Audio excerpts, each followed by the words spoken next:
Bonjour et bienvenue. Derrière chaque animal de compagnie qu'on adore, que ce soit pour son look, son caractère ou sa santé, eh bien, il y a un code secret. Aujourd'hui, on va décrypter ensemble ce code, la génétique animale. Regardez un peu la diversité incroyable qu'on peut avoir. D'un côté, le Maine Coon, majestueux, un peu sauvage. De l'autre, le Golden Retriever, la douceur incarnée. Leur apparence, leur tempérament, tout est différent. Mais alors, d'où ça vient tout ça? Eh bien, la réponse, elle est à l'intérieur. C'est un plan de construction, un code invisible qui va absolument tout dicter, de la couleur des yeux jusqu'à la façon de remuer la queue. Et ce code, c'est leur génétique. Alors, on va plonger dans cet univers qui est juste fascinant. On va décortiquer ensemble les bases pour comprendre comment on peut préserver non seulement la beauté, mais surtout la santé de nos races préférées. Ok, on commence par le B à bas. Pour que tout soit clair, on va décomposer les briques élémentaires de la vie en partant du plus grand pour aller jusqu'au tout petit. Comme on le voit sur ce schéma, tout être vivant est fait de cellules. C'est la base. Et au cœur de chaque cellule, il y a un noyau qui contient les fameux chromosomes. Ce sont eux qui portent toute l'information génétique. Et ces chromosomes, qu'est-ce que c'est? En fait, ils sont constitués de cette molécule hyper célèbre, l'ADN. Un tout petit bout de cet ADN, c'est ce qu'on appelle un gène. Et ce gène, il va déterminer un truc précis, comme la couleur du poil par exemple. Si on met tous ces gènes bout à bout, on obtient le génome. C'est en quelque sorte la carte d'identité génétique complète et unique de chaque animal. Bon, maintenant qu'on a les pièces du puzzle, on va voir comment elles s'assemblent pour créer un nouvel être vivant. Comment ces fameux traits se transmettent d'une génération à l'autre. C'est là que le jeu commence. C'est un peu ce qu'on pourrait appeler la loterie génétique.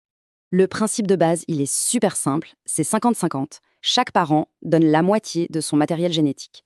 Comme on le voit ici, les chromosomes du père et de la mère vont se mélanger pour créer un individu complètement nouveau, avec sa propre combinaison génétique, unique au monde. Et là, attention, on aborde un point super important. Pour n'importe quel gène, un animal a deux versions. Soit il est homozygote, ça veut dire qu'il a deux copies identiques du gène, soit il est hétérozygote, et là il a deux versions différentes. Retenez bien ça, parce que cette petite différence, c'est la clé pour comprendre tout le reste. Ce tableau, il illustre parfaitement la petite bataille qu'il y a entre les gènes dominants et les gènes récessifs. Le gène dominant, c'est un peu celui qui crie le plus fort. Il suffit d'une seule copie pour qu'il s'exprime. Le gène récessif, lui, il est plus timide. Pour qu'on le voie, il faut qu'il soit là en double. C'est pour ça qu'il peut se cacher pendant des générations. Prenons un exemple concret. Le gène poil brun est dominant sur poil blanc. Ça veut dire qu'un animal peut très bien être brun, tout en portant en lui, bien caché, le gène récessif du poil blanc. Et ce gène, il peut très bien ressortir à la génération d'après, créant parfois de sacrées surprises. Mais cette loterie génétique, elle ne se contente pas de décider de la couleur du poil. Non, elle joue aussi avec des choses qu'on ne voit pas, et qui sont parfois bien plus graves, les maladies génétiques. Le point crucial à comprendre, c'est que la plupart des maladies génétiques sont, elles aussi, récessives. Ça veut dire qu'un animal doit hériter de deux copies du gène malade pour être atteint. Et le vrai danger, c'est que des parents qui ont l'air en parfaite santé peuvent être des transmetteurs silencieux. Ce schéma l'illustre très bien. C'est le concept de porteur sain. Qu'est-ce que ça veut dire? C'est un animal qui a une seule copie du gène défectueux. Il n'est pas malade, il n'a aucun symptôme, mais il peut transmettre ce mauvais gène à ses petits. Regardons un peu ces chiffres. Les deux premiers scénarios sont assez logiques. Mais regardez bien la dernière ligne. C'est la plus importante. Quand on marie deux porteurs sains, je rappelle, deux animaux qui ont l'air en parfaite santé, on a une chance sur 4 d'avoir un petit qui sera atteint par la maladie. C'est un risque énorme, et c'est le cauchemar de tout éleveur. Alors, face à ce risque, comment font les éleveurs responsables pour prendre les bonnes décisions? Eh bien, tout l'enjeu, c'est d'apprendre à voir au-delà des apparences, au-delà de ce que l'œil peut percevoir. Pour ça, il faut absolument faire la différence entre deux termes.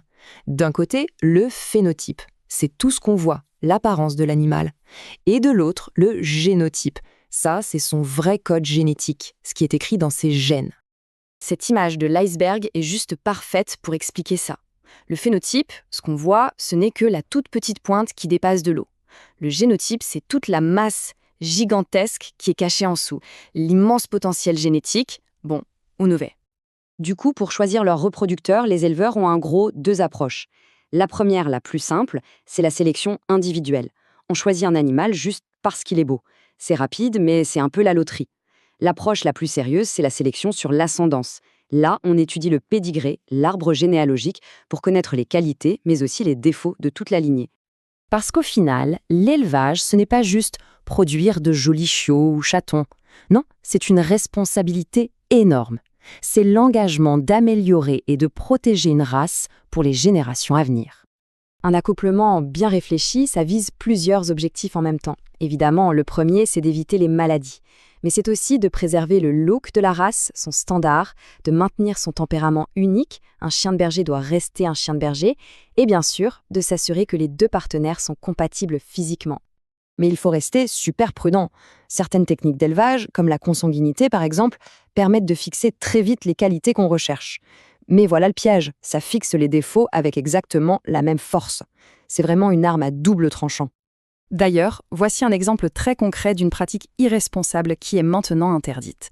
L'accouplement entre deux chiens qui ont ce qu'on appelle le gène merle peut donner des chiots avec de très graves problèmes de vue et d'audition. C'est la connaissance de la génétique qui permet d'éviter ce genre de drame. Et on va finir sur une question qui résume un peu tout. Améliorer une race, au fond, est-ce que c'est un art qui repose sur l'instinct de l'éleveur, sur son œil, ou est-ce que c'est une science pure basée sur des tests génétiques et des probabilités ? La vérité, c'est que c'est sans doute un équilibre subtil et passionnant entre les deux.